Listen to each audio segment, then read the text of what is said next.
കോട്ടയത്ത് വെനസ്ഡേയ്സിൽ ഇതുപോലുള്ള ഫ്രൈഡ് ചിക്കന് നല്ല അടിപൊളി ഓഫറുള്ള ഒരു സ്ഥലത്താണ് നമ്മൾ എന്നുള്ളത്. അവിടുത്തെ ആംബിയൻസ് പറയേണ്ടത് തന്നെയാണ് കേട്ടോ. പിന്നെ ഫ്രൈഡ് ചിക്കൻ ആണെങ്കിൽ നമ്മൾ 10 പീസസിൻ്റെ കോംബോ ആണ് മേടിച്ചത്. നല്ല അടിപൊളി ടേസ്റ്റ് ആയിരുന്നു.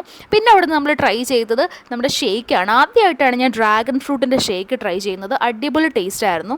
ഞാനിപ്പോൾ എവിടെയുള്ളതെന്ന് എല്ലാവർക്കും മനസ്സിലായി കാണും. നമ്മുടെ കോട്ടയം മണിപ്പുഴ ഈരൽക്കടവ് ബൈപ്പാസിലുള്ള മാംഗോ കഫേയിലാണ്.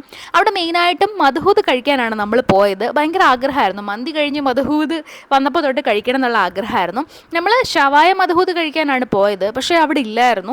നമ്മൾ നോർമൽ മധുഹൂതാണ് ട്രൈ ചെയ്തത്. ആ ഒരു റൈസിനൊക്കെ എന്തൊരു ഫ്ലേവറാണെന്നറിയോ, അടിപൊളി ടേസ്റ്റാണ്.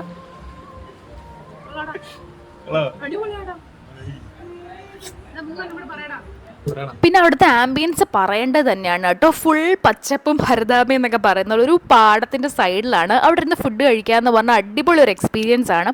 നിങ്ങൾക്ക് മധുഹൂത് ട്രൈ ചെയ്യണമെങ്കിൽ ജസ്റ്റ് ഒന്ന് പോയി നോക്കൂ.